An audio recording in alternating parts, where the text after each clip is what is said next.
नर्तकी की मूर्ति शिव जी की गुप्त काल चोल काल वाली। हड़प्पा सभ्यता की कांसे की नर्तकी की मूर्ति हाँ उसमें भी है। ये है आपका।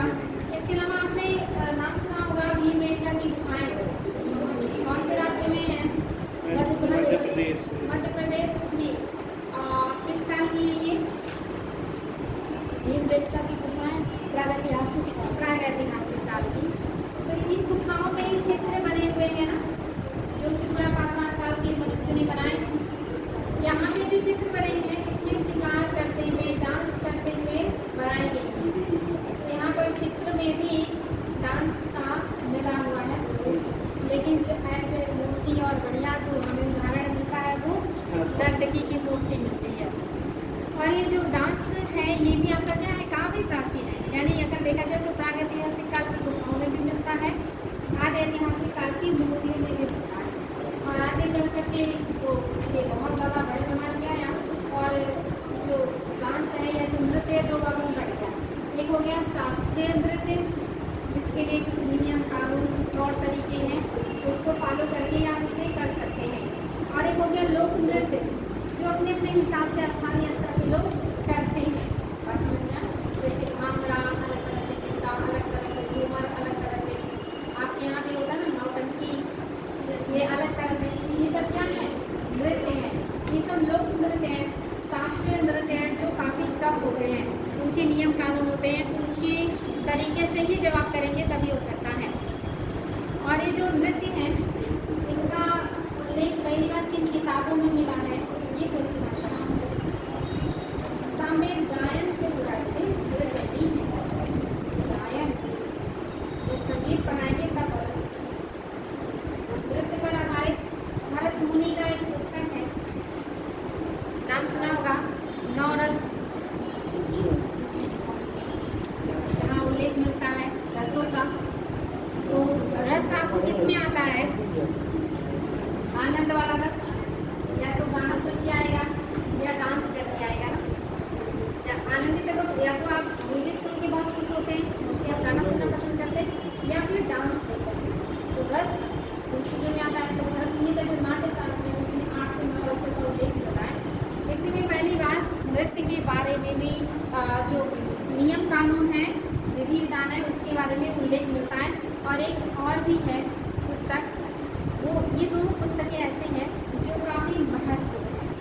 तो ये आता है कि पहली बार किन पुस्तकों के नृत्य को लेकर के नियम कानून बताए गए हैं। तो भरत मुनि का नाट्य शास्त्र है, इसमें बताया गया है। तो इसमें रसों का भी उल्लेख किया गया है। बता सकते हैं कितने प्रकार के रस हैं? और भरत मुनि के अनुसार 11। अच्छा 8 भरत मुनि के अनुसार 8 रस है, लेकिन नॉर्मली लोग 9 रस मानते हैं। 9 रस का नाम बताएंगे आपके नृत्य से जुड़ा है। और श्रृंगार रस का भाव, अस्थायी भाव रति। और इसके बाद एक हो गया वीर रस, उसका उत्साह। और वात्सल्य रस, उसका नहीं, वात्सल्य रस का करुण का शोक हो गया, करुण का शोक हो गया, रौद्र का क्रोध हो गया, क्रोध हो गया,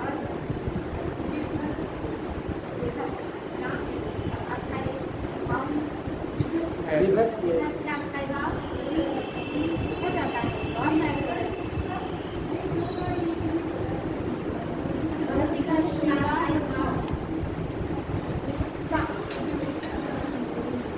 और करुण का शोक, और शांत का निर्वेद, शांत करके। इस तरह से 8 आपके रस हैं, जिसमें सभी रसों का राजा श्रृंगार रस माना जाता है। ठीक है, तो ये जो भरत मुनि का नाट्य शास्त्र है, इसमें पहली बार इसके बारे में उल्लेख मिलता है। ये भी क्वेश्चन आते हैं। और यहीं पे पहली बार नृत्य के बारे में भी उल्लेख मिलता है। तो अपने पास क्या नृत्य 2 प्रकार के हैं, एक है आपका शास्त्रीय और दूसरा है लोक नृत्य। शास्त्रीय नृत्य वर्तमान में कितने हैं? 8। कौन कौन से?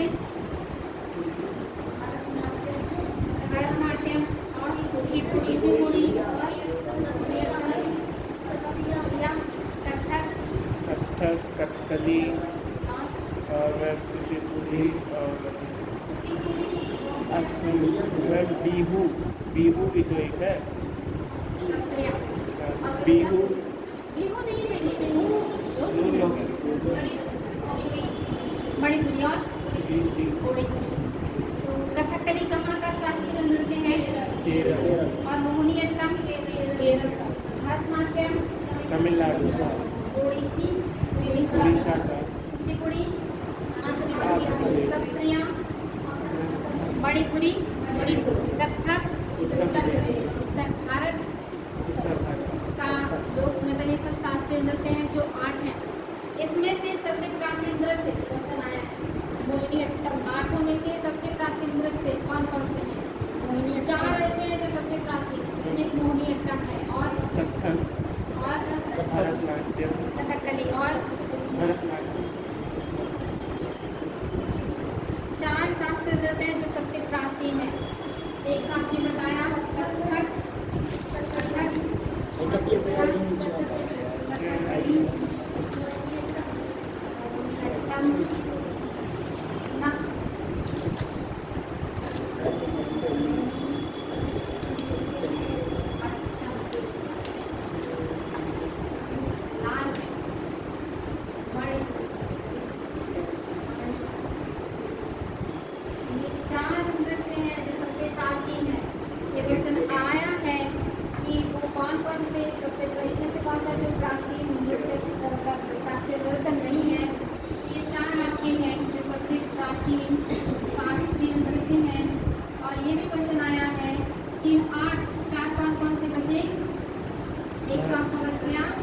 भरतनाट्यम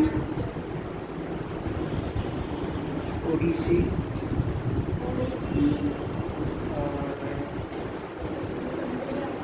सत्रिया सत्रिया, और एक और कुचिपुड़ी।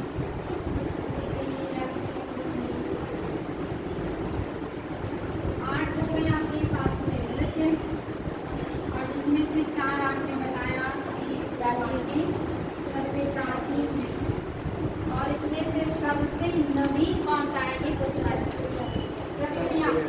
सत्रिया सबसे नवीन है। कब अपनाया गया है इसको? शास्त्रीय नृत्य के रूप में सत्रिया नृत्य को कब शामिल किया गया? ये क्वेश्चन भी आया है। एक राज्य है झारखंड, उसे बिहार से कब अलग किया गया?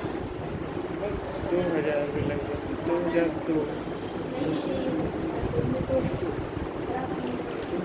ये क्वेश्चन भी आता है बट ये आपके ज्योग्राफी का क्वेश्चन रहता है या पॉलिटी का भी हो सकता है। लेकिन थोड़ा सा मिस्टेक हो रहा है। 2002 नवंबर को कोई और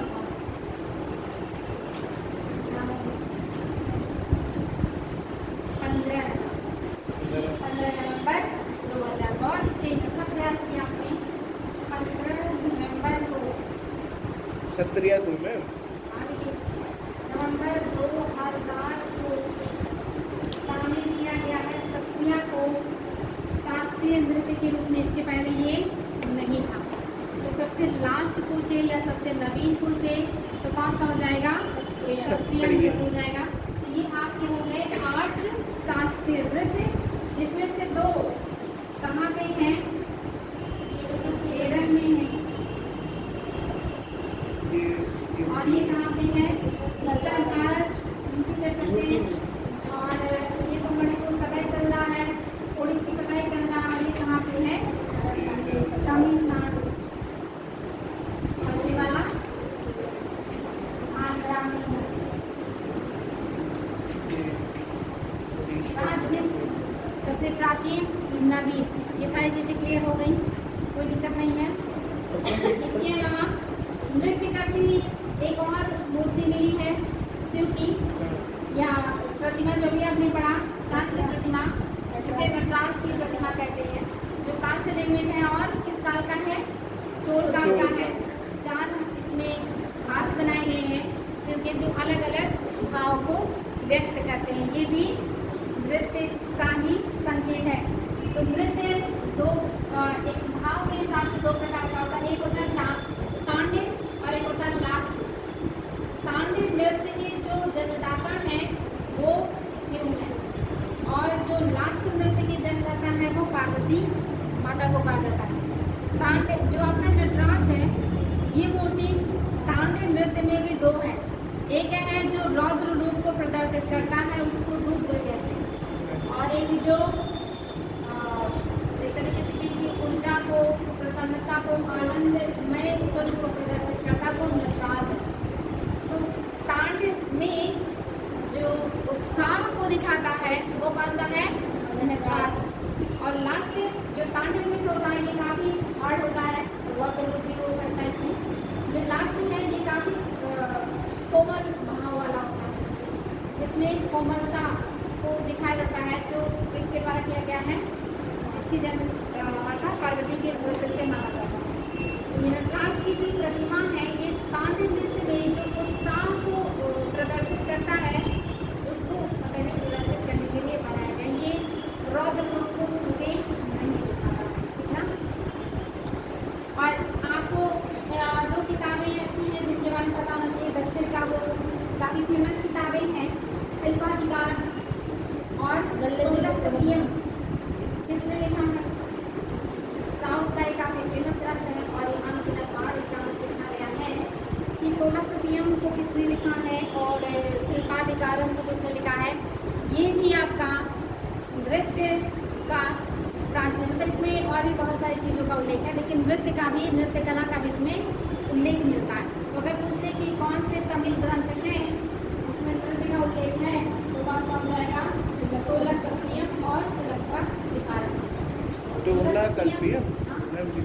तोलकप्पियम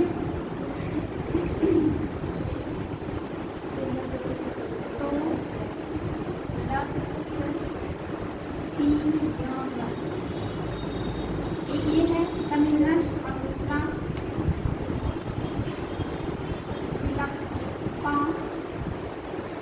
शिल्पाधिकारम।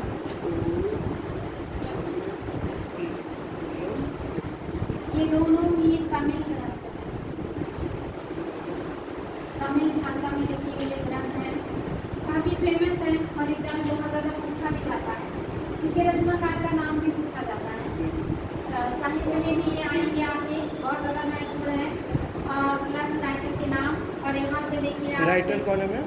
इनके हैं तोलकप्पियर, तोलकप्पियम के हैं तोलकप्पियर, और शिल्पाधिकारम के हैं इलंगो आदिगल। इलंगो आदिगल, इलंगो आदिगल शिल्पाधिकारम के। ये पूछा जाता है इसका विषय वस्तु क्या है। इसमें आपने नाम सुना होगा पोलन और माधवी की कहानी। पोलन एक व्यापारी है, माधवी एक वीरांगना है, उनकी प्रेम कहानी है इसमें शिल्पाधिकारम। ये याद रखिएगा, इम्पोर्टेंट है कि राइटर, ये दोनों पुस्तकें नृत्य कला, तमिल ग्रंथ हैं जो नृत्य कला के बारे में बताते हैं। इम्पोर्टेंट है, याद रखिएगा। और भरतमुनि का नाट्यशास्त्र बहुत ही महत्वपूर्ण है। इसके अलावा एक और पुस्तक मैंने आपको बताया है, नंदकेश्वर का अभिनव दर्पण। नंदकेश्वर का अभिनव दर्पण, नंदकेश्वर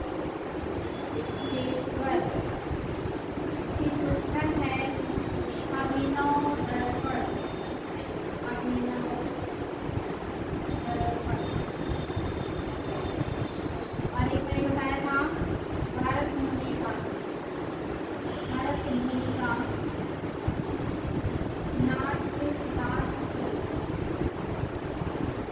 ये सबसे प्राचीन ग्रंथ है नृत्य के बारे में, जो जानकारी देते हैं, जो आपके नृत्य के जो नियम कानून होते हैं, जो विधि विधान होते हैं, सबसे पहले इन्हीं पुस्तकों में वर्णित किए गए। ये पुस्तक और पुस्तक के लिखने वाले का नाम याद रखिएगा, इम्पोर्टेंट है।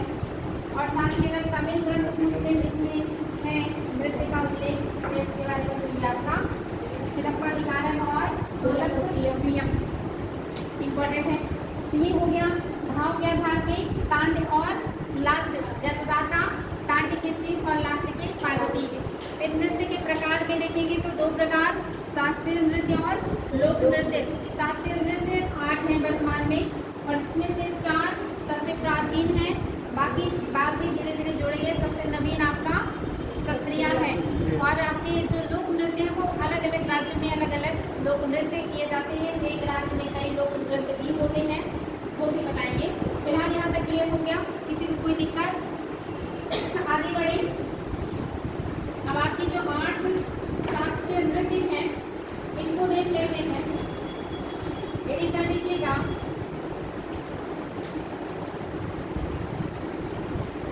शास्त्रीय नृत्य की प्रमुख शैलियाँ, शास्त्रीय नृत्य की प्रमुख शैलियाँ।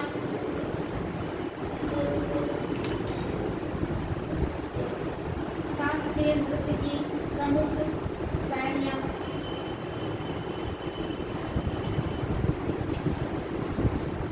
और प्रमुख शैलियों में यही 8 आपकी शैलियाँ हैं। 8 शैलियों में मतलब प्रमुख शैलियों में है शास्त्रीय नृत्यों में भरतनाट्यम, कुचिपुड़ी, कथक, कथकली, ओडिसी, मणिपुरी, मोहिनीअट्टम और सत्रिया शामिल हैं। ये तो कंफर्म हो गया है। आगे बढ़ेंगे, हेडिंग कीजिएगा भरतनाट्यम। भरतनाट्यम, भरतनाट्यम इम्पोर्टेंट है। भरतनाट्यम, इसका एक और नाम है, अगर किसी को पता है तो बताएं, एग्जाम में आया है। दासी अट्टम, उसको दासी अट्टम भी कहा जाता है। भरतनाट्यम का एक और नाम दासी अट्टम, ये क्वेश्चन भी आया है।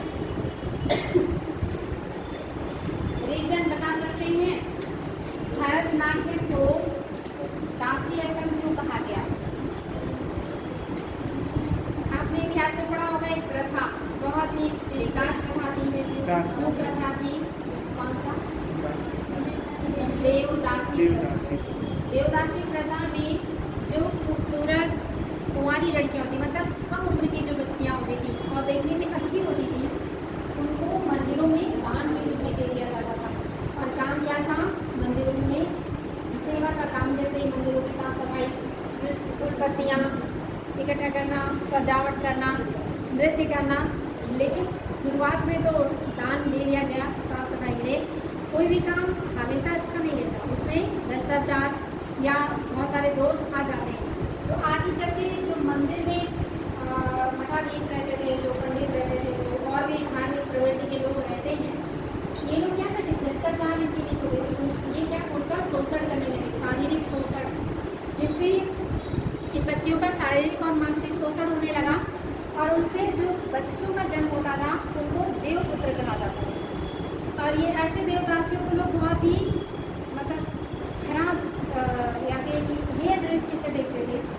और इसीलिए चूँकि मंदिर में जो नृत्य करती थी देवदासियाँ, उन्हीं के नृत्य से ही इस नृत्य का जन्म हुआ। तो इसीलिए इसे कहा गया दासी अट्टम। भरतनाट्यम को दासी अट्टम ही कहा गया है। और ये पहले अच्छा इसको नहीं माना जाता था, ये नृत्य को करना लोग अच्छा नहीं मानते थे। लेकिन इस नृत्य को सम्मान दिलाने के लिए कुछ लोगों ने संघर्ष किया और फिर जाकर के वर्तमान में इस नृत्य को बहुत सम्मानजनक तरीके से समझा जाता है, देखा जाता और दिया जाता सम्मान। बात समझ में आया? तो ये देवदासियों के नृत्य से ही इस नृत्य का जन्म हुआ है, इसीलिए इसे क्या कहा गया है? दासी अट्टम। चलिए नोट कीजिएगा। इस नृत्य शैली का विकास तमिलनाडु में हुआ। इस नृत्य शैली का विकास तमिलनाडु में हुआ।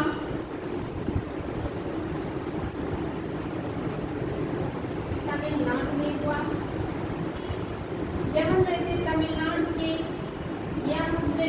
तमिलनाडु में देवदासियों द्वारा किया जाता था। यह नृत्य तमिलनाडु में देवदासियों द्वारा किया जाता था।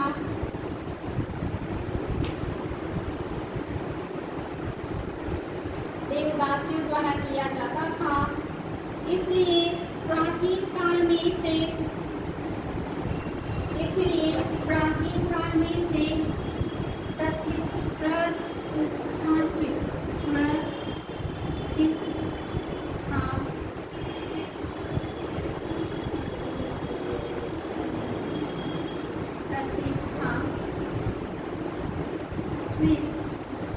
मतलब समझ रहे हैं, जो प्रतिष्ठा के युक्त ना हो, मतलब उससे उसको पदच्युत हटा देना, वही क्या हो गया, प्रतिष्ठा शब्द का प्रयोग उसके लिए किया जाता है। प्रतिष्ठा समझा जाता था। हाईलाइट कीजिएगा। लेकिन 20वीं सदी में रुक्मणी देवी अरुंडेल, देखिए 20वीं सदी में रुक्मणी देवी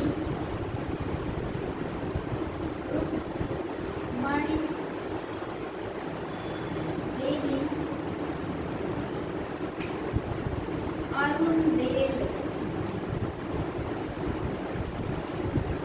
रुक्मणी देवी अरुंडेल, ये नाम बहुत महत्वपूर्ण है। रुक्मणी देवी अरुंडेल और ई कृष्ण अय्यर के प्रयासों से, और ई कृष्ण अय्यर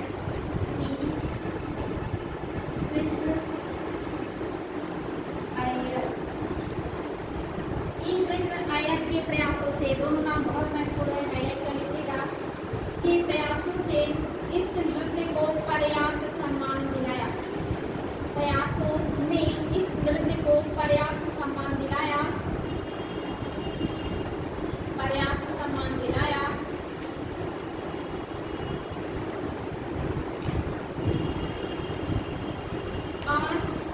आज तमिलनाडु में इस नृत्य की शिक्षा ग्रहण करना, और आज तमिलनाडु में इस नृत्य की शिक्षा ग्रहण करना, इस नृत्य की शिक्षा ग्रहण करना, नृत्याभ्यास एवं मंचन प्रतिष्ठा के विषय के रूप में, नृत्याभ्यास एवं मंचन प्रतिष्ठा के रूप में देखा जाने लगा है। नृत्याभ्यास यानी कि नृत्य का अभ्यास, एवं मंचन यानी कि मंच पर उसका प्रदर्शन, मंचन प्रतिष्ठा के विषय के रूप में देखा जाने लगा है। इसके लिए लेट हो गया, प्रतिष्ठा के विषय के रूप में देखा जाने लगा है। आगे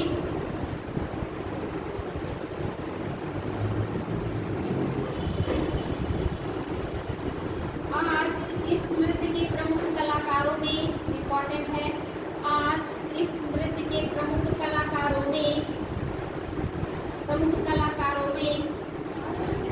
आज इस नृत्य के प्रमुख कलाकारों में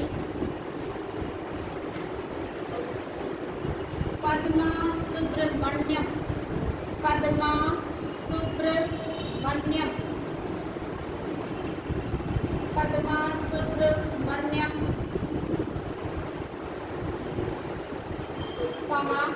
यामिनी कृष्णमूर्ति, बहुत इंपॉर्टेंट नाम है सर, यामिनी कृष्णमूर्ति,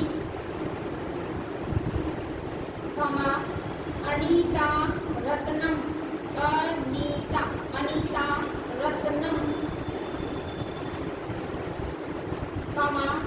मृणालिनी साराभाई, मृणालिनी साराभाई, मृणालिनी साराभाई,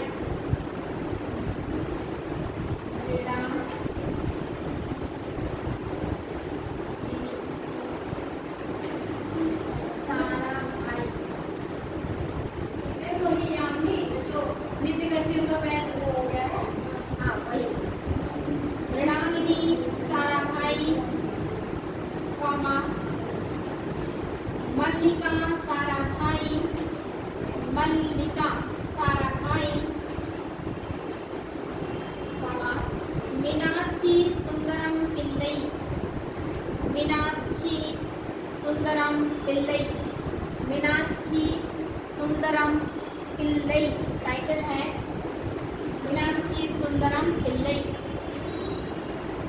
कॉमा सोनल मानसिंह, बहुत इंपॉर्टेंट है, सोनल मानसिंह, सोनल मानसिंह, हाँ, सोनल मानसिंह,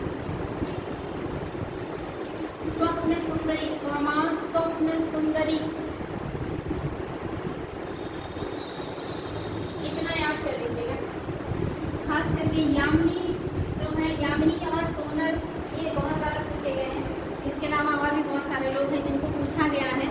ये क्वेश्चन कैसे आएंगे, एक तरफ नृत्य होगा, दूसरी तरफ नृत्यांगना, और आपको मैच करना होगा कि कौन सी नृत्यांगना कौन से नृत्य से जुड़ी हुई है।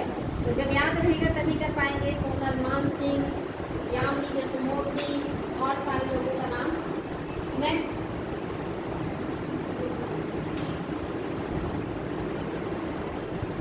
इसमें जैसे कई स्टेप में ये डांस होता है, नृत्य। जैसे एक तो होता है जिसमें अभिवादन करते हैं, फिर आगे कई स्टेप आता है, लास्ट में समापन होता है। तो इसका मैं क्रम लिखवा दूँ या छोड़ दूँ, मतलब जैसे शुरू जब करते हैं उसको क्या कहते हैं, फिर नेक्स्ट स्टेप क्या होता है, उसके बाद लास्ट स्टेप। हाँ बेटी, बेटी अभी तो फिलहाल हमें नहीं दिखा कहीं, ये स्टेप नहीं दिखा है कहीं, अब आगे दिखेगा कि नहीं इसकी तो कुछ कह नहीं सकते। फिलहाल ये आपके प्री और मेंस के सिलेबस, अगर आप कहें तो नोट करो, नहीं तो आगे बढ़ो, बताएं क्या कहते हैं, आगे बढ़े, हेडिंग कर लीजिएगा। कथकली, कथकली, कथकली, कथकली, ये सब हो चुका है बच्चा, आप देख लो। कथकली, आगे बढ़ेंगे कथकली में। कथकली केरल का शास्त्रीय नृत्य है। कथकली केरल का शास्त्रीय नृत्य है।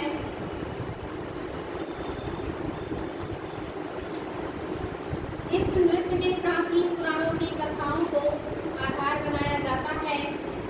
इस नृत्य में प्राचीन पुराणों की कथाओं को आधार बनाया जाता है। प्राचीन पुराणों की कथाओं को आधार बनाया जाता है, ये पता होना चाहिए। कथकली का आधार क्या होता है, प्राचीन पुराणों की कथाएं होती हैं। प्राचीन पुराणों की कथाओं को आधार बनाया जाता है।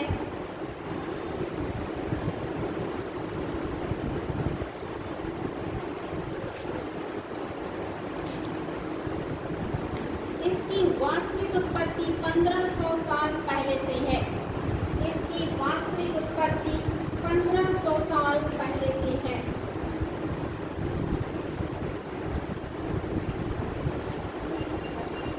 अच्छा, ये चीज याद रखिएगा, कथकली पहले केवल और केवल पुरुष नृत्य करने वाले लोगों के द्वारा ही प्रदर्शित किया जाता था। इसको महिलाएं नहीं करती थी। इसमें काफ़ी भारी वस्त्र पहने जाते हैं, भारी मुकुट पहना जाता है, और इस नृत्य में जो पुरुष होता है वो अपने चेहरे को 4 कलर से कलर करता है, हरा, लाल, पीला और काला। काफ़ी देखने में डरावना सा कलर पेंट किया जाता है फेस पे, और वो कलर अलग अलग चीज़ को व्यक्त करते हैं। जैसे जो लाल कलर है वो पाप को दर्शाता है, चूँकि इसे बोला नहीं जाता, चेहरे के हाव भाव से, शरीर के हाव भाव से, हस्त मुद्राओं से, आँखों से ये मतलब प्रदर्शित करते हैं अपनी बातों को डांस करते समय। तो वहाँ पे अगर चेहरे पर रेड कलर को ज़्यादा उभार रहे हैं, रेड कलर पे ज़्यादा फोकस कर रहे हैं, तो इसका मतलब वो पाप का मतलब द्योतक होता है। जब वो ग्रीन कलर को ज़्यादा प्रदर्शित करते हैं तब वो शांति का होता है। अगर ब्लैक कलर को कर रहे हैं तब वो तामसिक प्रवृत्ति का द्योतक होता है, और जब पीले कलर का वो प्रदर्शन करते हैं तब वो सात्विक प्रवृत्ति को दर्शाता है। बात समझ में आ गया? 4 कलर उनके फेस पे लगे होते हैं, लाल, काला, हरा और पीला, जो अलग अलग चीज़ को प्रदर्शित करते हैं। लाल पाप को, हरा शांति को, और पीला सात्विक को, और काला तामसिक भाव को प्रदर्शित करता है।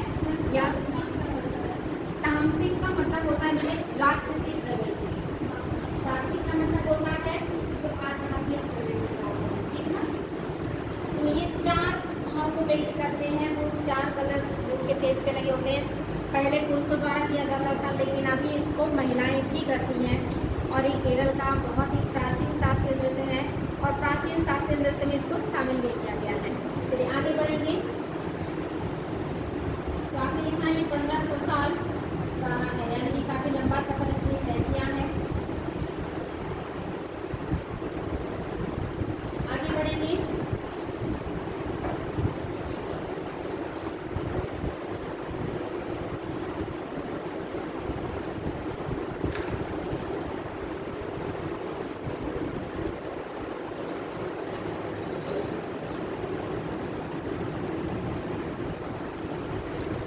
इसे मुख्यतः पुरुष नाटक करते हैं। इसे मुख्यतः पुरुष नाटक करते हैं।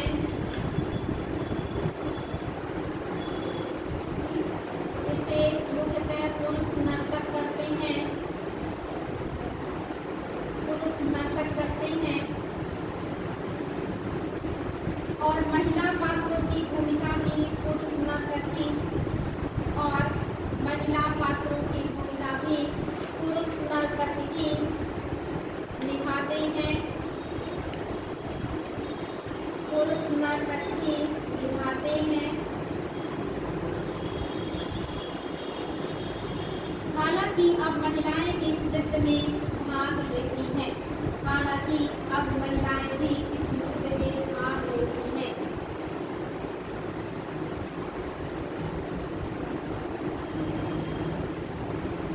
और ये किसके प्रयासों से हुआ है? इम्पोर्टेंट है, रागिनी देवी के प्रयासों से।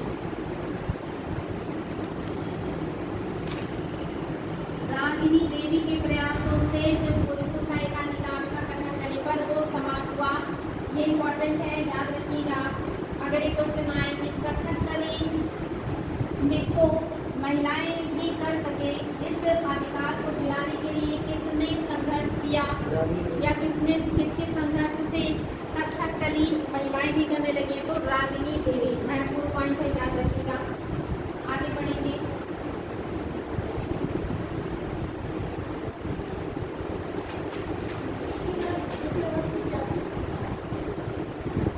पुराणों की जो प्राचीन जो पुराण है ना, उनकी जो कथाएं थी उसी बने डांस किए जाते। किसी न किसी कथा को ये प्रदर्शित करते अपने नृत्य के माध्यम से, जो ये बोलकर नहीं करते बल्कि उनके आंखों से, अपने हाव भाव से, अपने डांस से ही वो प्रदर्शित करते हैं।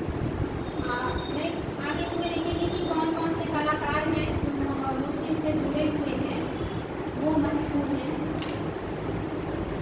नाम लिख लीजिएगा इन कलाकारों के। प्रमुख कलाकार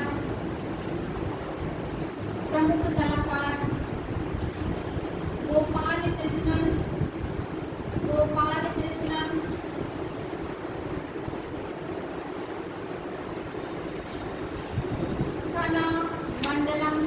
कला मंडलम केशवम, एक ही नाम है, कला मंडलम केशवम नंबूदरी।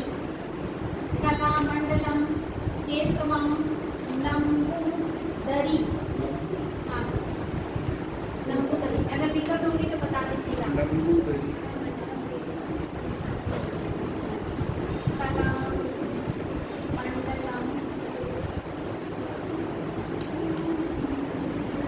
केशवम नंबूदरी। ये एक व्यक्ति का नाम है। ये तीनों एक ही है। एक ही है। हाँ, ये एक ही है। साउथ के नाम थोड़े डेंजरस होते हैं। कला मंडलम केशवम नंबूदरी, कोटकल शिवा रामन। कोटकल शिवा रामन।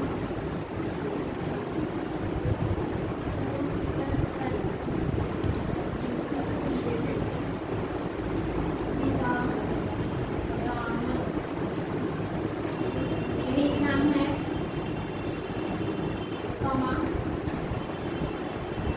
कला मंडलम वासु किशोर रेड्डी। कला मंडलम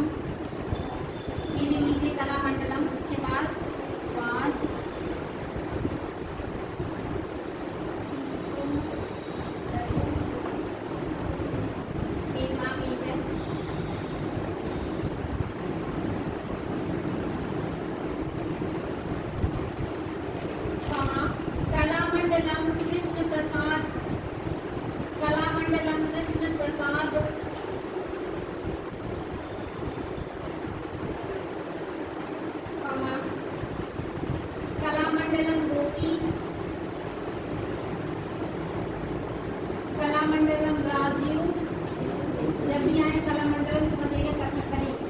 गोपी है, राजीव है, बाला सुब्रमण्यम है, सबके आगे कला मंडलम लगा है। गोपी, राजीव, बाला सुब्रमण्यम। इसके बाद गोपाल कृष्णन, सबके सामने कला मंडलम है। गोपाल कृष्णन, बाला सुब्रमण्यम, फिर कला मंडलम गोपाल कृष्णन, फिर कला मंडलम रामदास,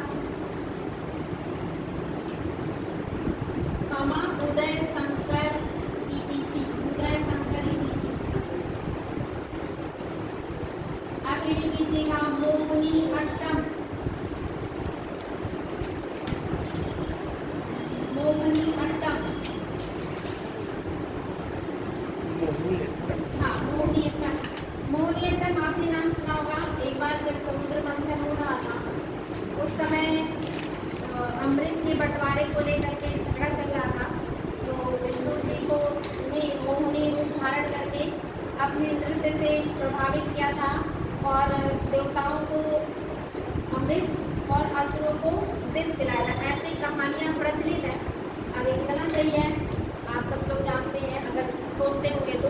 फिलहाल ऐसे जो कहानियाँ प्रचलन में है इसमें यही बताया जाता है कि उन्होंने मोहिनी रूप धारण करके, बहुत ही खूबसूरत रूप धारण करके, बहुत ही अच्छा नृत्य करके इम्प्रेस किया था और फिर उसी का प्रयोग करके अपनी खूबसूरती और डांस का उन्होंने छल किया और अमृत केवल देवताओं को पिला दिया और जो मतलब उन लोगों को जाने क्या पिलाया। तो ये जो नृत्य डेवलप हुआ मोहिनीअट्टम, ये कहाँ से आया है? उसी मोहिनी रूप से आया है। ठीक है, चलिए आगे। हर चीज़ के पीछे कोई ना कोई वजह होता है। कीजिएगा मोहिनी का आशय लुभावना, मोहिनी का आशय लुभावना, लुभावना जो आकर्षित करे। मोहिनी का आशय लुभावना और अट्टम का अर्थ है नृत्य। मोहिनी का अर्थ लुभावना और अट्टम का अर्थ है नृत्य,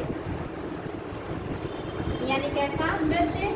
लुभाने वाला नृत्य या लुभावन नृत्य।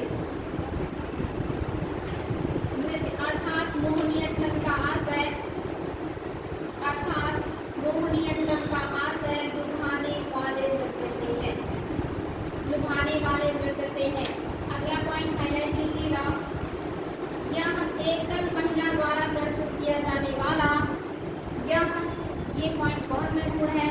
यह एकल महिला द्वारा प्रदर्शित किया जाने वाला, एकल महिला द्वारा प्रस्तुत किया जाने वाला ऐसा नृत्य है जो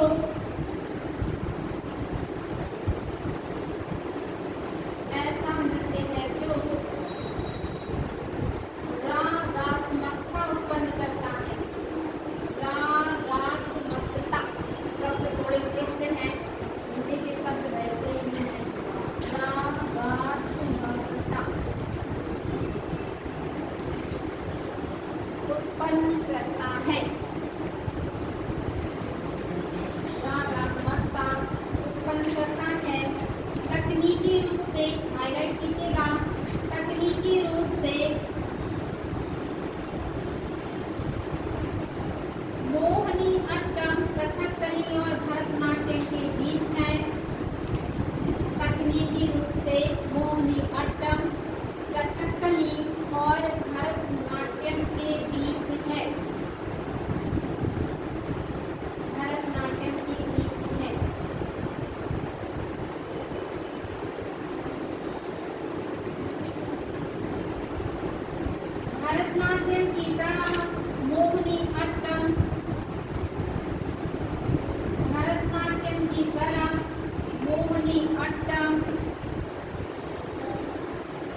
करने में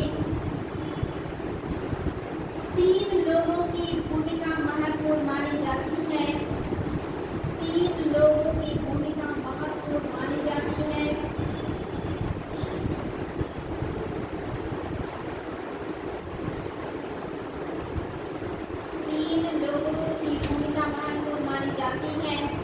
ये हैं स्वाति तिरुनल राम वर्मा। हाँ,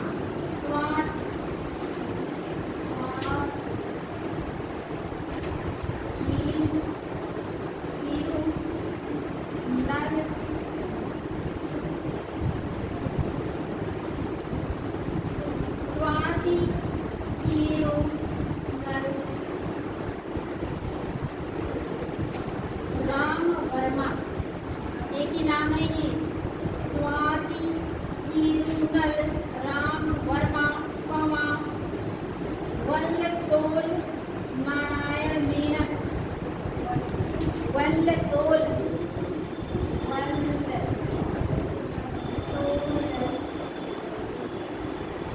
नारायण वर्मा, ये भी एक ही नाम है। वर्मा हाँ, वर्मा वर्मा वल्लतोल नारायण, सॉरी वर्मा नहीं, मेनन। मेनन, वर्मा इसके पहले है, मेनन। मेनन और कला मंडलम कल्याणी कुट्टी, कला मंडलम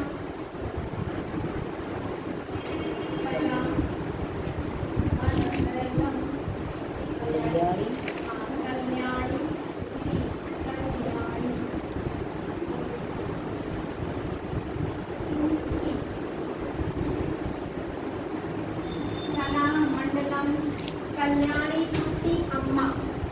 अम्मा है, अम्मा, ये शब्द का उपयोग साफ से किया जाता है। ये एक नाम है।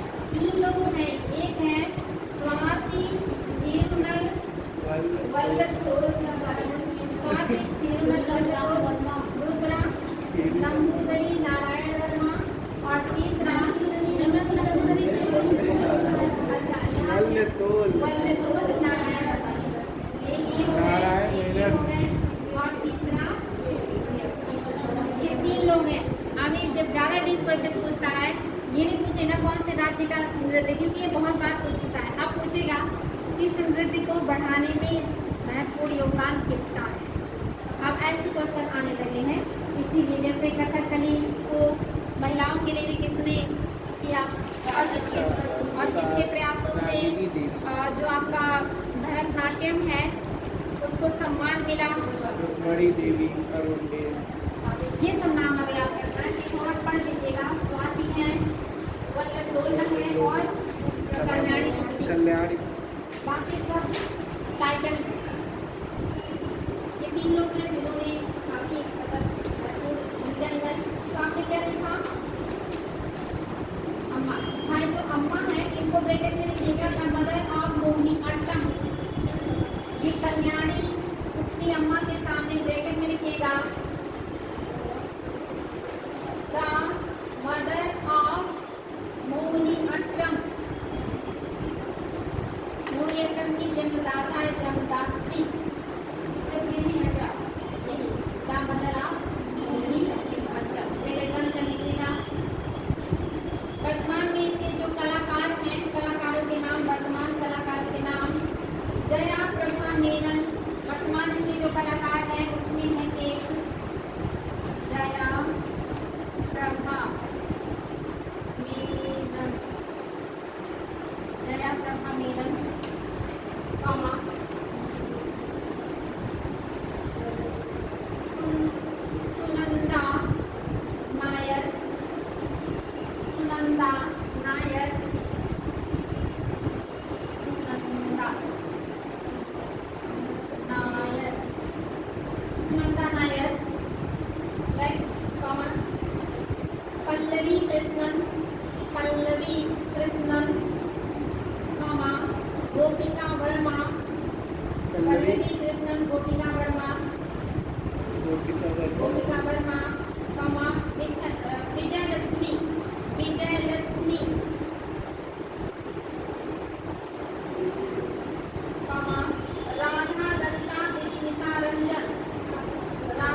कौन मिला है? रुक्मणी देवी, बड़ी देवी, अरुण देवी। अरुण देवी। और उसके बाद दूसरा आपने क्या पढ़ा? कथकली केरल का है और ये बहुत प्राचीन है, पुराणों की कथाओं पर आश्रित होता है। इसको मोस्टली पुरुष प्रधान हुआ करता था, लेकिन किसके प्रयासों से महिलाएं भी आई? रागिनी देवी के प्रयासों से।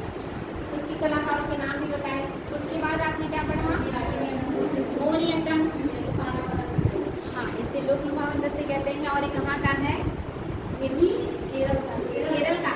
लेकिन ये दो नृत्यों के बीच की कड़ी मानी जाती है, भरतनाट्यम और कथकली की। इसमें भाव भंगिमाओं पर विशेष ध्यान दिया जाता है और ये एकल महिला करती है, याद रखिएगा। इसे पुरुष नहीं करते, ना ये ग्रुप में होता है, केवल और केवल एक महिला ही करेगी। बहुत महत्वपूर्ण है। और इसकी जन्मदात्री कौन है? कलामंडलम कल्याणी कुट्टी अम्मा। ठीक ना? चलिए आप हेडिंग लीजिएगा कुचिपुड़ी। कुचिपुड़ी, कुचिपुड़ी।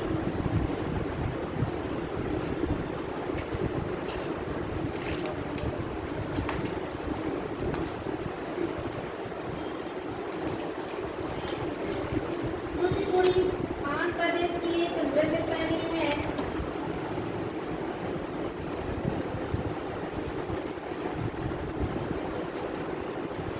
आंध्र प्रदेश की एक नृत्य शैली है।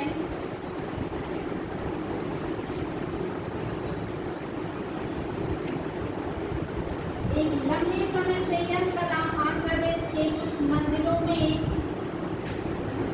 एक लंबे समय से यह कला आंध्र प्रदेश के कुछ मंदिरों में,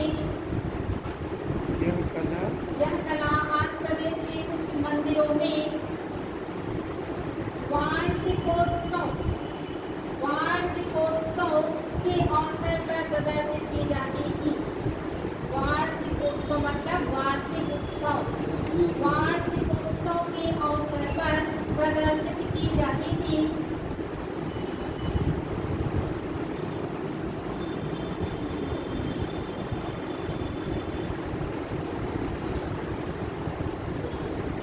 आगे कुचिपुड़ी का मंचन खुले और अभिनय के लिए,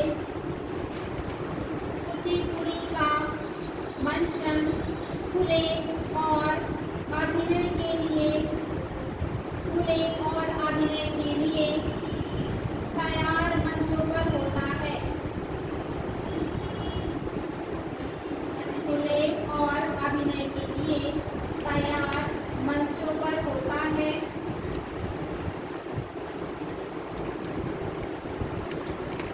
हाईलाइट कीजिएगा, बहुत ही महत्वपूर्ण पॉइंट, कई बार पूछा गया है। कुचिपुड़ी नृत्य को सबसे अधिक लोकप्रिय रूप, कुचिपुड़ी नृत्य का सबसे अधिक लोकप्रिय रूप, कुचिपुड़ी नृत्य का सबसे अधिक लोकप्रिय रूप मटका नृत्य है। एग्जाम में आया है, मटका नृत्य किस नृत्य को कहते हैं? मटका नृत्य है, याद रखिएगा। कुचिपुड़ी का सबसे प्रमुख रूप, सबसे फेमस रूप, सबसे प्रसिद्ध रूप क्या है? मटका नृत्य है। ये लाइन आया है IS में, जिसमें एक नर्तकी मटके में पानी भरकर, जिसमें एक नर्तकी मटके में पानी भरकर, जिसमें एक नर्तकी मटके में पानी भरकर और उसे अपने सिर पर रखकर, और उसे अपने सिर पर रखकर पीतल की थाली, अपने सिर पर रखकर पीतल की थाली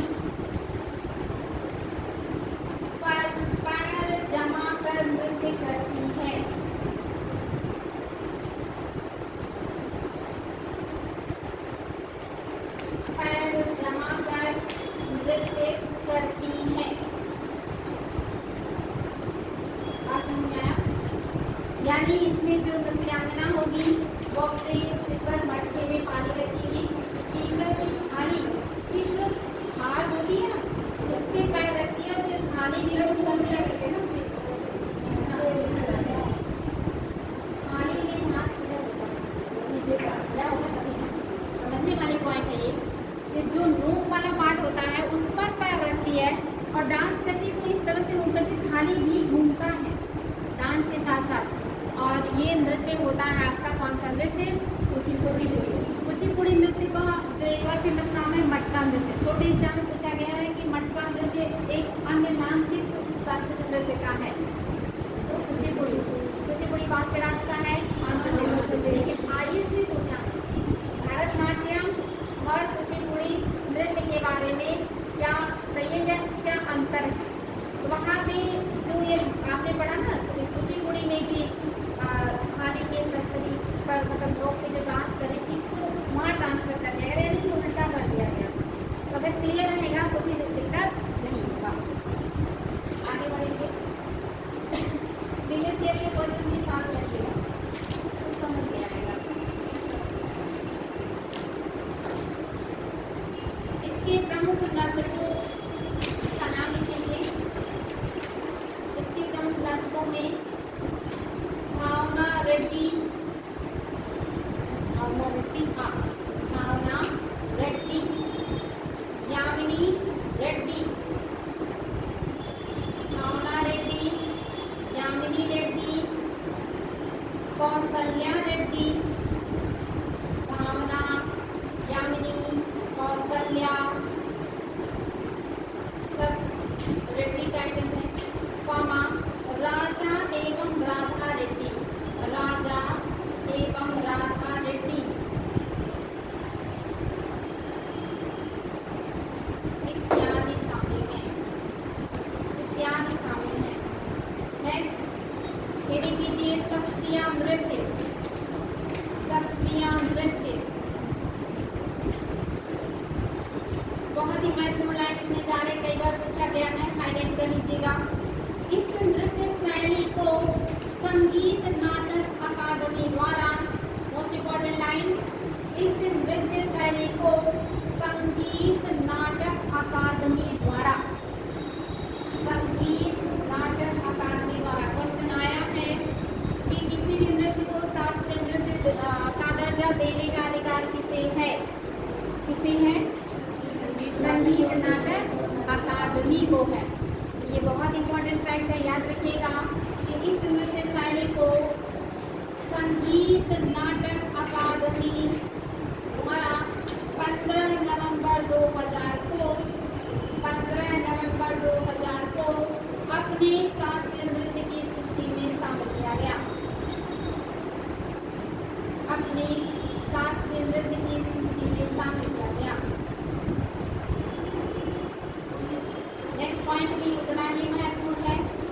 इस नृत्य शैली को असम के 15वीं सदी के, इस नृत्य शैली को असम के 15वीं सदी के, इस नृत्य शैली को असम के 15वीं सदी के महान भक्ति संत, महान भक्ति संत, 15वीं सदी के, हाँ 15वीं सदी के महान भक्ति संत शंकर देव ने जन्म दिया था। मोस्ट इम्पोर्टेंट फैक्ट, 15वीं सदी के महान भक्ति संत हैं, नाम है शंकर देव। ये एग्जाम में आया है।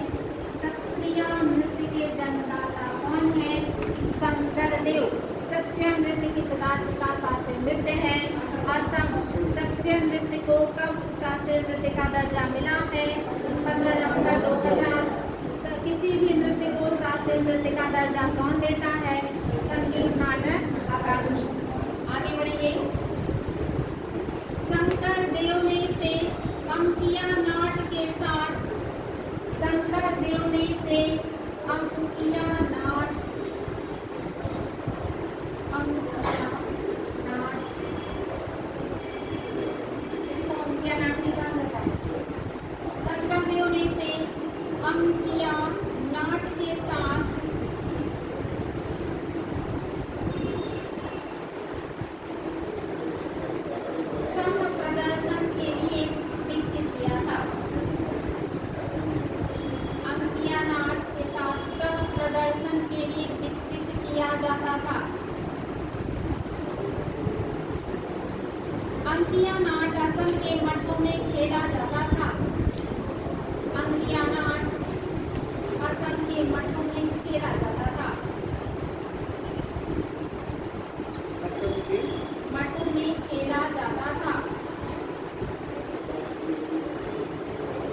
नृत्य शैली में पौराणिक गाथाओं को चुना जाता है। इस नृत्य शैली में पौराणिक गाथाओं को चुना जाता है। इस नृत्य शैली में पौराणिक गाथाओं को चुना जाता है।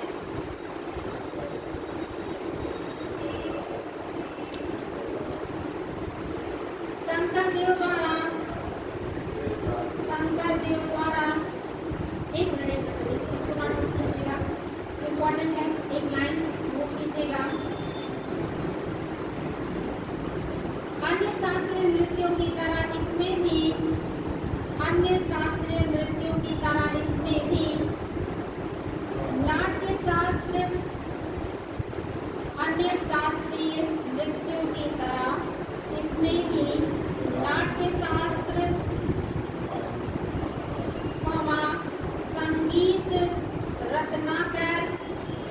संगीत रत्नाकर और अभिनव दर्पण के सिद्धांतों का प्रयोग होता है। संगीत रत्नाकर और अभिनव दर्पण के सिद्धांतों का प्रयोग होता है।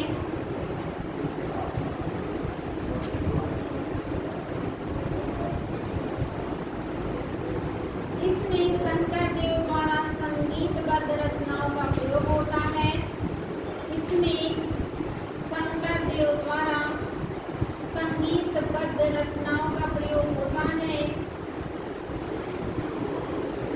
शंकर देव द्वारा संगीतबद्ध रचनाओं का प्रयोग होता है। इसे हाईलाइट कर लीजिएगा, बहुत इंपॉर्टेंट है। इसे गौरी गीत कहते हैं। इसे गौरी गीत, इसे गौरी गीत कहते हैं। नेक्स्ट है ओडिसी नृत्य। ओडिसी नृत्य, ओडिसी नृत्य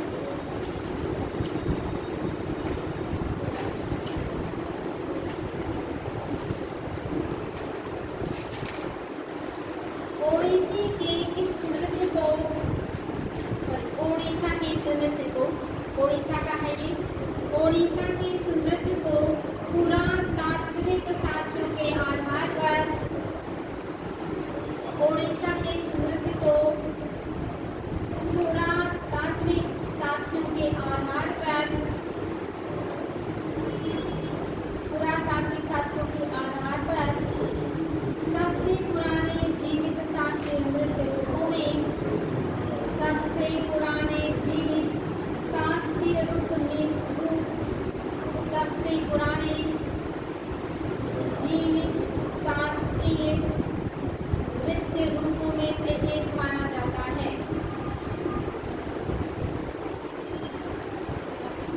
सबसे पुराने जीवित शास्त्रीय नृत्य रूपों में से एक माना जाता है। इस परंपरा का जन्म मंदिर में, इस परंपरा का जन्म मंदिर में नृत्य करने वाली देवदासियों के नृत्य से हुआ। इस परंपरा का जन्म मंदिर में नृत्य करने वाली देवदासियों के नृत्य से हुआ। नृत्य करने वाली देवदासियों के नृत्य से हुआ।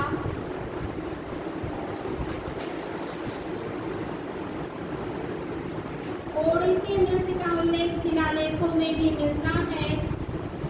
ओडिसी नृत्य का उल्लेख शिलालेखों में भी मिलता है। ओडिसी नृत्य का उल्लेख शिलालेखों में भी मिलता है। बता सकते हैं, थोड़ा रेस्ट दे दें आप लोगों को। शिलालेख, अभिलेख क्या है?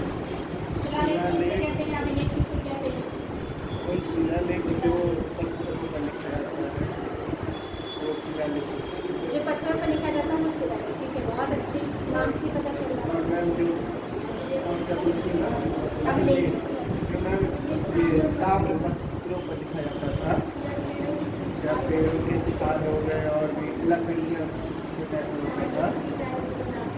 उसी दिन है तो सब ले कहते हैं।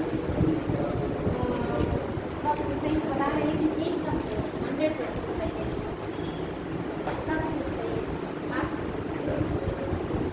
6th क्लास के एनसीईआरटी में पढ़ाई आई थिंक पहले चैप्टर में पढ़ाई अगर यूट्यूब पे आपने पढ़ा होगा क्या उन्होंने बताया अभिलेख के बारे में अपनी दीवारों को लिखा है बताएं अगर किसी को पता और नहीं पता होगा तो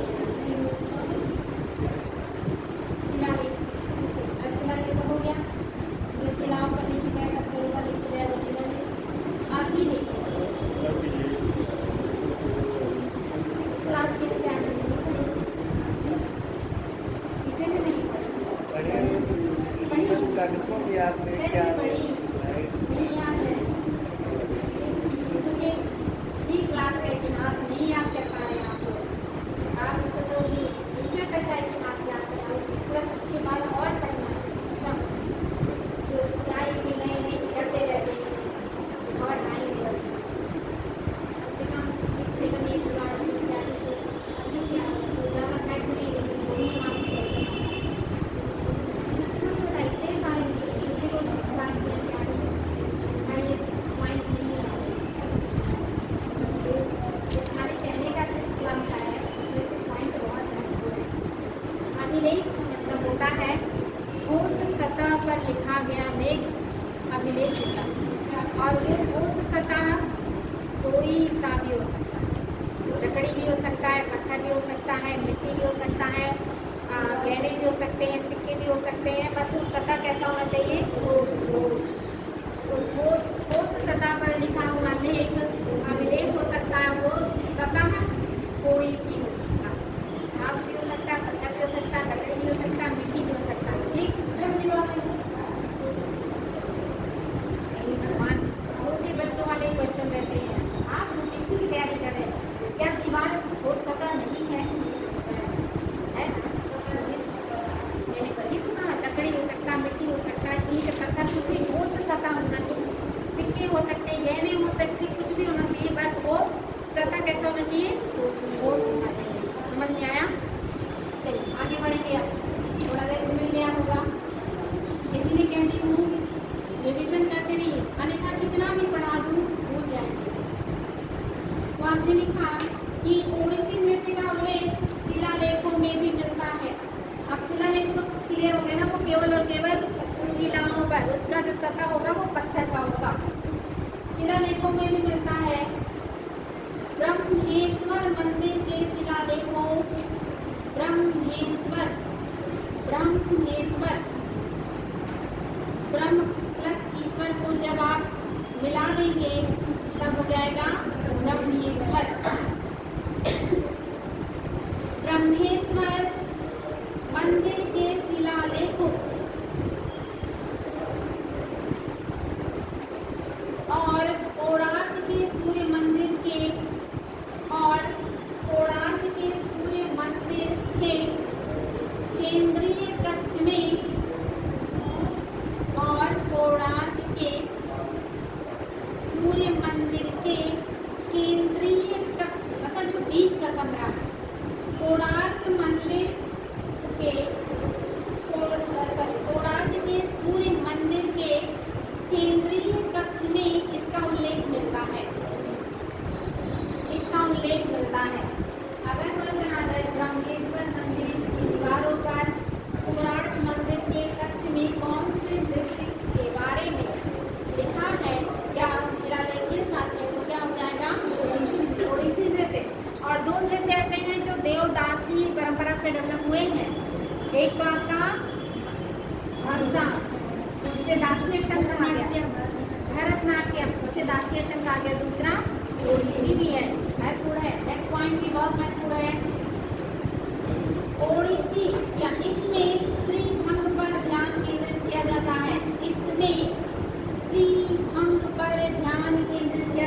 है इस नृत्य में डांस करते समय कौन सा भंग होगा त्रिभंग इसमें त्रिभंग पर ध्यान केंद्रित किया जाता है अब जरा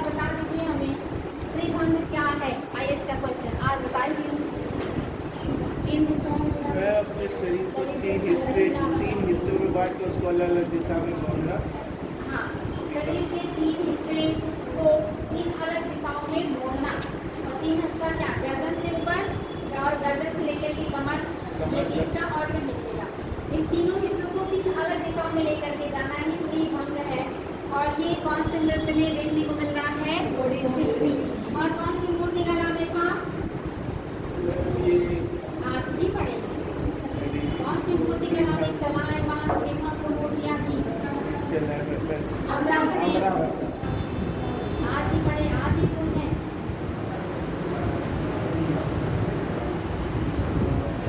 और ये भी बता दें कि उड़ीसा में है, तो इसमें कौन से भगवान के से जुड़ी कथाओं का प्रचलन होगा, जगन्नाथ। और जगन्नाथ किसका रूप है, कृष्ण का। कृष्ण बलराम और इन सबका यहाँ पे निकलता है ना शोभा यात्रा, द्रौपदी कृष्ण बलराम और सुभद्रा, तो इन्हीं लोगों के ऊपर भी तो नृत्य होगा। तो कृष्ण ज़्यादातर इनके नृत्य में रहते हैं, तो क्या नोट करवा दूँ, समझ जाएंगे। अब इनके नर्तकों के नाम लिख लीजिए। नर्तक केलुचरण महापात्रा,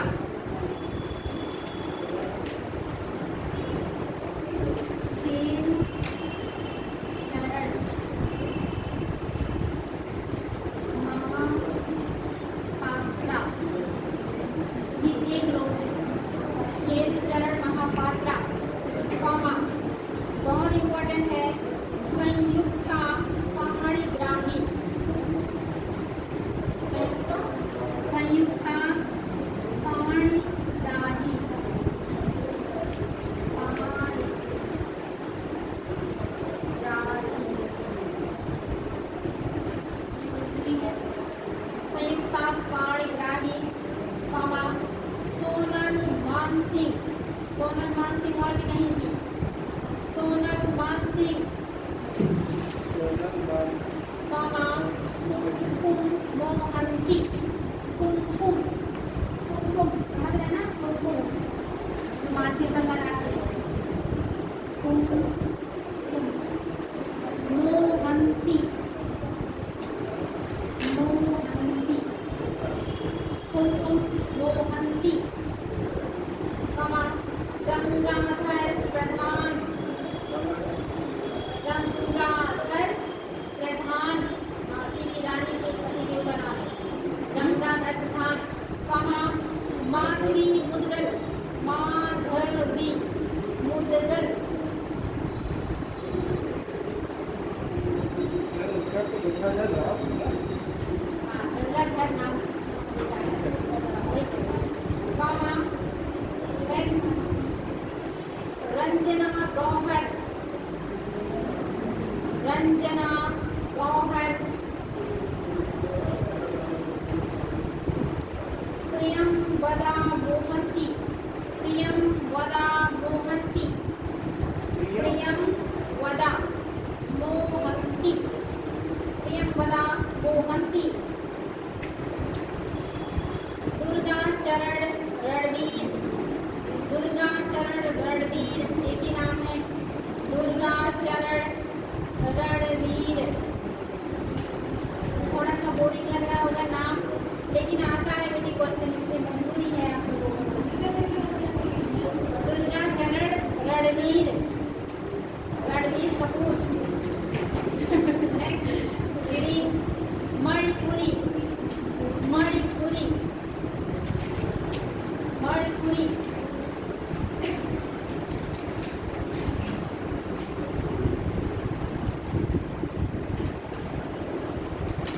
आप इसकी नोट कीजिए, बोल बोल के गला सूख जा रहा है। हम लोग इतना दूर चले जाते हैं, आगे सीट खाली रहता है, आप लोग को सुनाई नहीं देता है, इसके लिए बहुत देर बोलना पड़ता है। कोई बात नहीं बेटी, लास्ट में 2 बच्चे हैं, मणिपुरी और कथक, इसके बाद शास्त्रीय नृत्य खत्म हो जाएगा, फिर हम पढ़ेंगे लोक नृत्य। ठीक है, चलते हैं। तो नेक्स्ट है आपका मणिपुरी। मणिपुरी में यह अनमोल कला निधि वाला नृत्य, यह अनमोल कला निधि, यह अनमोल कला निधि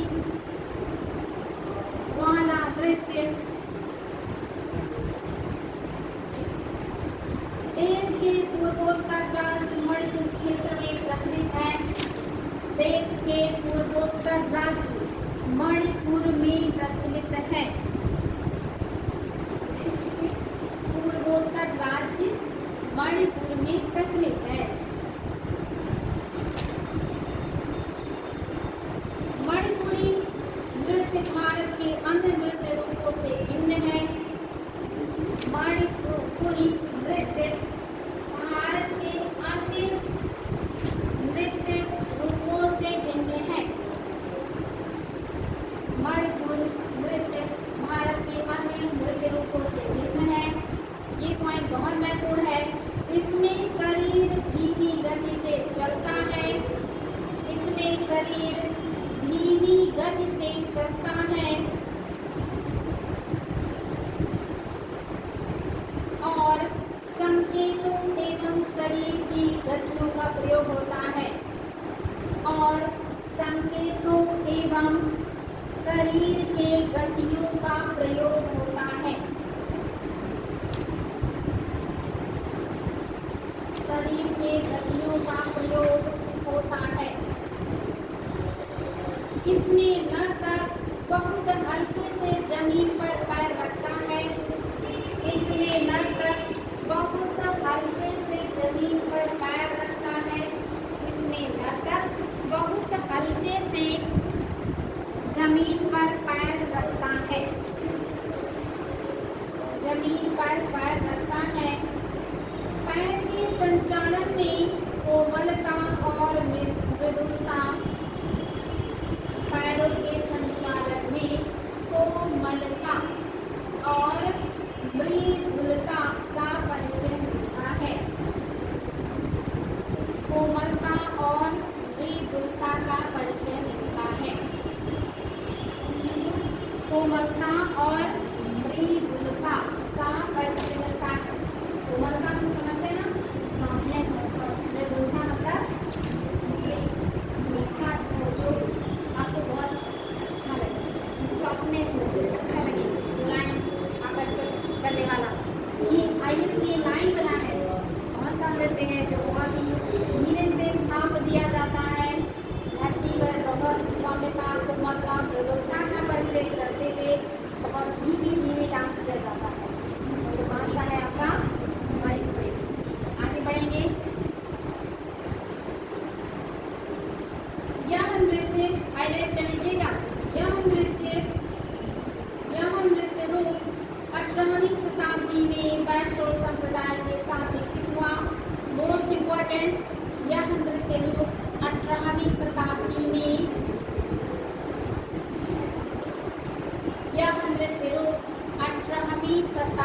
में वैष्णव संप्रदाय के साथ विकसित हुआ। वैष्णव संप्रदाय के साथ विकसित हुआ। ये क्वेश्चन आया है कि कौन से संप्रदाय के साथ इसका डेवलपमेंट हुआ है? वैष्णव। और वैष्णव मतलब जो भगवान विष्णु से जुड़ा हो, भागवत से जुड़ा हो, वही है वैष्णव। ये भी क्वेश्चन आया है कि इस नृत्य को कौन से व्यक्ति हैं जिन्होंने आधुनिक, कौन से महान व्यक्ति हैं जिन्होंने बहुत ज़्यादा बढ़ावा दिया या नेशनल से इंटरनेशनल लेवल तक ले गए? शांति निकेतन का नाम सुना है? कहाँ है ये? कहाँ बेटी? कोलकाता। कौन बताया? सही है? आपको नहीं? सही। कोलकाता। हाँ बेटी, वेरी गुड। हाँ, बहुत अच्छे। रविन्द्रनाथ टैगोर ने शांति निकेतन का निर्माण किया था। कहाँ पे? कोलकाता, यानी पश्चिम बंगाल में। इन्होंने जो शांति निकेतन बनाया था कि बहुत एकांत, मतलब प्राकृतिक, जैसे जब आपने आधुनिक भारत पढ़ा होगा उसमें आपने पढ़ा होगा शिक्षा का विकास। शिक्षा के विकास में आपने देखा होगा अंग्रेजों ने शिक्षा के लिए बहुत सारे कमीशन लेकर के आए और काम किया। लेकिन कुछ भारतीय महापुरुष हैं जिन्होंने शिक्षा के क्षेत्र में काम किया। क्योंकि अंग्रेज जो शिक्षा लेके वो अंग्रेजी प्रैक्टिकल और जॉब रोजगार सृजित करने वाला था। लेकिन जो हमारा यहाँ का शिक्षा था, यहाँ पे कहने का मतलब था कि केवल किताबी ज्ञान नहीं होना चाहिए, प्राकृतिक नहीं होना चाहिए, प्रकृति से उसका तादाद नहीं होना चाहिए। मतलब जो बच्चे हो उनको प्रकृति से वो चीज़ सीखने को मिले, वो जो पढ़े उसका प्रयोग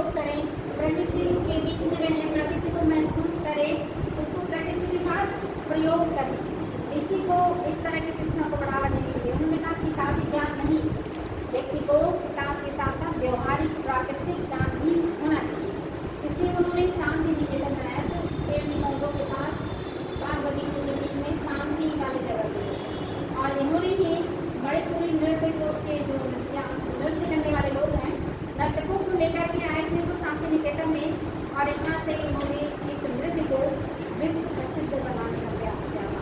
तो जैसा कि आया है कि किस व्यक्ति ने इसको विश्व प्रसिद्ध बनाया, तो रविन्द्रनाथ टैगोर। या मणिपुरी नृत्य को कौन कलकत्ता शांति निकेतन में लेके आया, तो रविन्द्रनाथ टैगोर। ये फैक्ट बहुत चलिए आगे बढ़ेंगे। तो आपने लिखा कि वैष्णव समुदाय से जुड़ा हुआ है।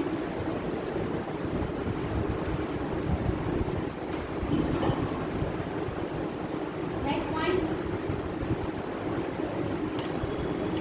इसके विकास में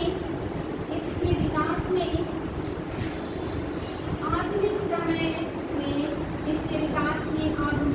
में रविन्द्रनाथ टैगोर ने महती भूमिका निभाई। रविन्द्रनाथ टैगोर ने महती भूमिका निभाई।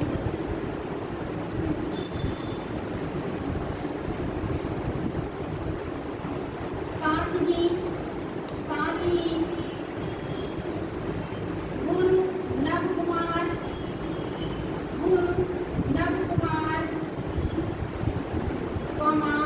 गुरु विपिन सिंह,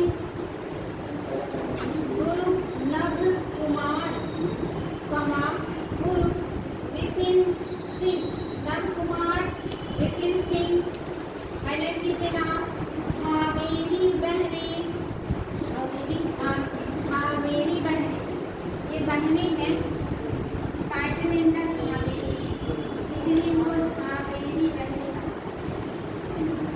छावेरी बहनें डैश करके कौन कौन है? नयना, सुवर्णा, दर्शना, रंजना। नयना, सुवर्णा, दर्शना, रंजना। नयना, सुवर्णा, दर्शना और रंजना। ये सब कौन है? छावेरी बहनें ने अपनी कड़ी मेहनत से इस नृत्य को प्रसिद्धि दिलाई। ने अपनी कड़ी मेहनत से इस नृत्य को प्रसिद्धि दिलाई। Next heading, Kathak. अगला शास्त्रीय नृत्य कथक।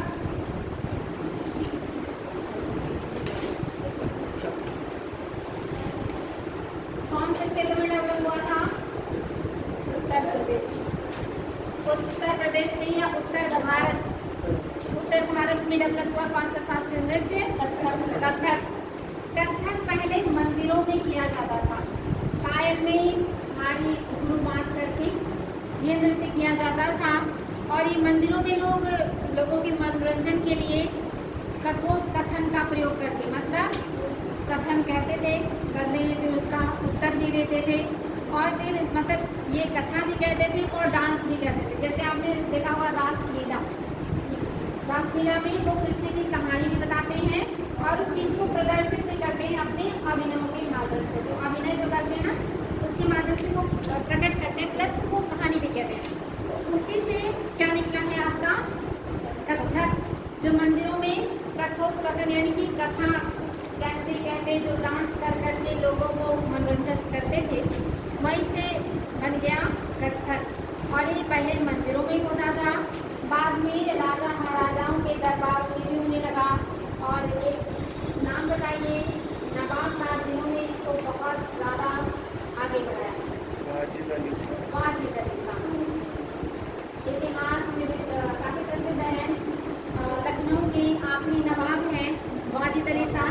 इनके टाइम में 1857 की क्रांति हुई थी, और कहा जाता है बहुत ही आलसी किस्म के थे। ये इसलिए नहीं भागे क्योंकि इनके नौकरों ने इनको जूते नहीं पहनाए थे, और फिर ये अंग्रेजों के द्वारा पकड़े गए थे। हालांकि ये कवि थे, इन्होंने बहुत अच्छे जो शेरो शायरी है ना, अहले वतन, अब हमको ऐसे कुछ है, अब हमको याद नहीं आ रहा है, बहुत ही खूबसूरत लाइन है ये। आया है कि ये लाइन किसका है? वाजिद अली शाह का। अब हम तो सफ़र करते हैं करके 2 लाइन का इनका है। बहुत ही बढ़िया लिखा है, 2 लाइन या जो इस तरह की कविताएं लिखी हैं। कलाकारों का ये काफ़ी मतलब सम्मान करते थे और इन्होंने कथक को सबसे ज़्यादा बढ़ावा दिया है। लेकिन ये नेचर में कैसे हैं, बहुत ही कहानी सी गई है या बहुत ज़्यादा विलासित प्रवृत्ति हैं। ये अगर जूता ना पहनाए तो फिर ये भागेंगे। ये आखिरी नवाब थे अवध के और इन्होंने ही सबसे ज़्यादा बढ़ावा दिया है कथक को। नोट कीजिएगा इसमें 2-3 लाइन। कथक का आशय कथा कहने से है।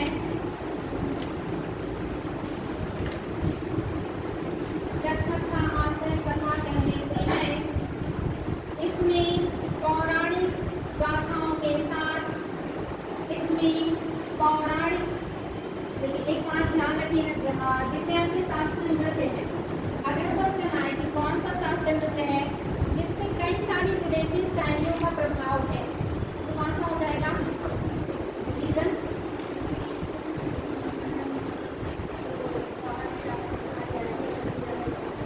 बहुत अच्छे।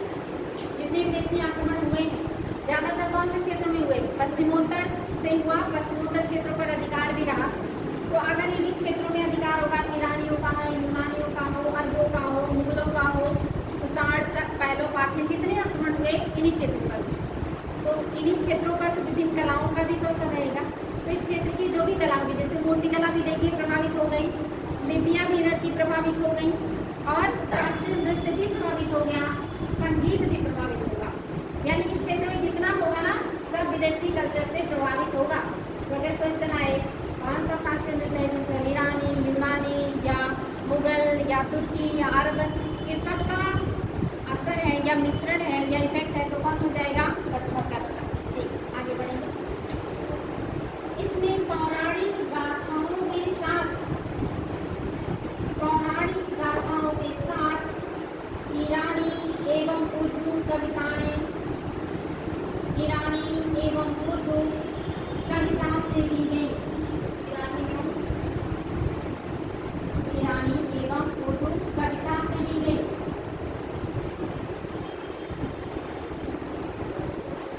कविता से ली गई विषय वस्तुओं का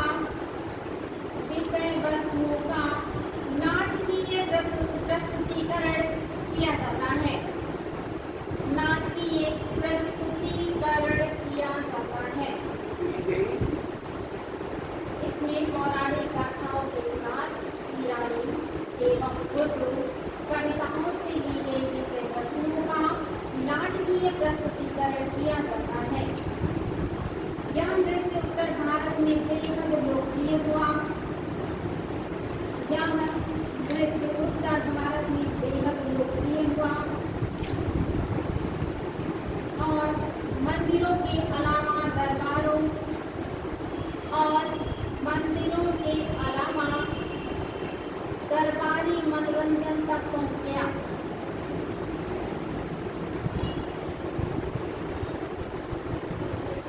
दरबारी मनोरंजन तक पहुंच गया। कथक का जन्म, कथक का जन्म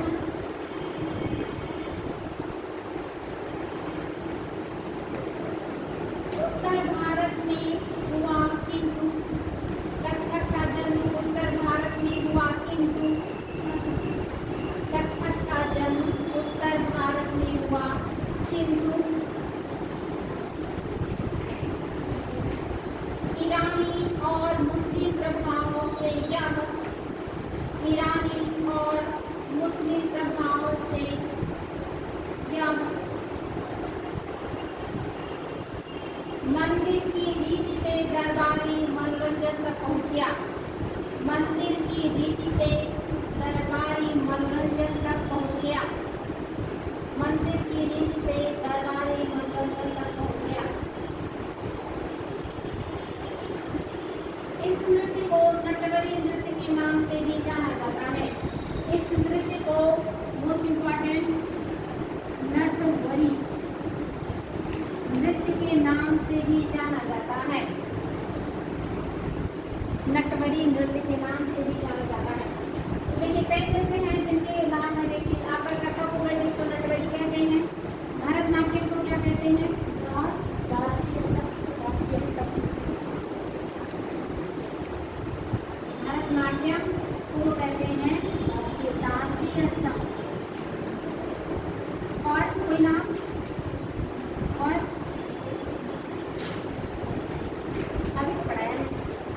सा जिसका सत्रिया को अंकिया नाट कहते हैं। उसमें जो गीत है ना उसको उसके लिए गाना बनाया गया है, संगीतबद्ध किया गया, वो गोरी गीत है। लेकिन सत्रिया को क्या कहते हैं? सत्रिया को अंबिया नाट कहते हैं। अंबिया नाट के साथ किया जाता था ना, अंबिया नाट। और भी है कुचिपुड़ी, क्या कहते हैं? मटका नृत्य, याद रखिएगा, बहुत इम्पोर्टेंट है। ये जो अन्य नाम दे दिया ना, ये एग्जाम में पूछा जाता है कि इसका अन्य नाम क्या है, याद रहेगा। आगे बढ़े। इसे नटवरी नृत्य के नाम से भी जाना जाता है और इसको सबसे ज्यादा प्रसिद्धि किस नवाब ने दिलाई? नवाब वाजिद अली शाह। वाजिद अली शाह के समय ये सबसे ज्यादा इसका विस्तार हुआ जब वो कर्ज पर पहुंचा। वाजिद अली शाह कथक के घराने हैं, कथक शास्त्रीय नृत्य के कई घराने, क्योंकि पूरे के पूरे उत्तर भारत में फैल गया ना, क्षेत्र विस्तार ज़्यादा हो गया, तो इसीलिए अब ये देखिए आपके दो हैं जो केवल केरल में है, एक है जो तमिलनाडु का, एक आपके आंध्र प्रदेश का, एक उड़ीसा, एक असम और एक मणिपुर। लेकिन आपका जो कथक है ये उत्तर प्रदेश का नहीं, पूरे उत्तर भारत का, इसीलिए इसको कई घरानों में बांट दिया गया। तो कौन सा नृत्य है जिसको घराने में बांटा गया है? कथक। तो कथक के घराने, इसमें आपका पहला है जयपुर घराना। कथक के घराने जो हैं कौन कौन सा है? जयपुर घराना और कोई नाम? लखनऊ घराना, लखनऊ घराना, बनारस घराना, और बनारस घराना। बनारस घराना और रायगढ़।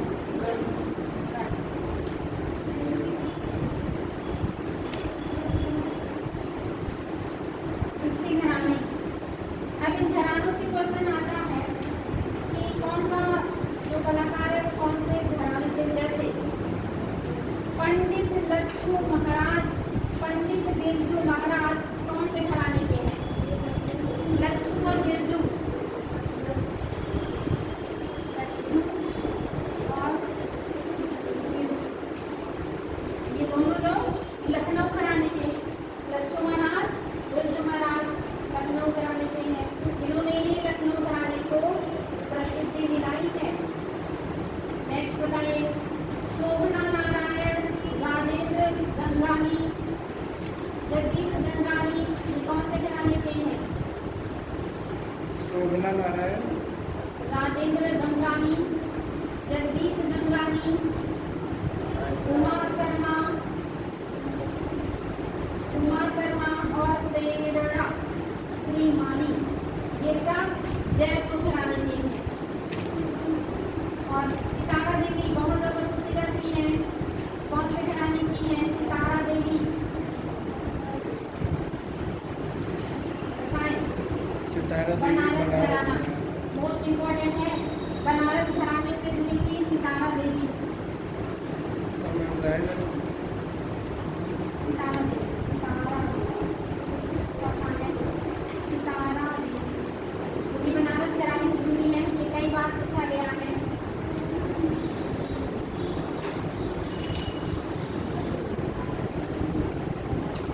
तो ये चार घराने आपके हुए थे यहाँ से लगभग। अब रीडिंग कर लीजिएगा लोक नृत्य। लोक नृत्य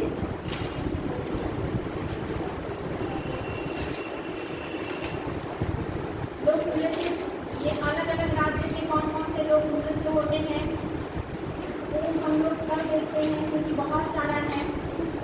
सभी राज्यों के लोक नृत्य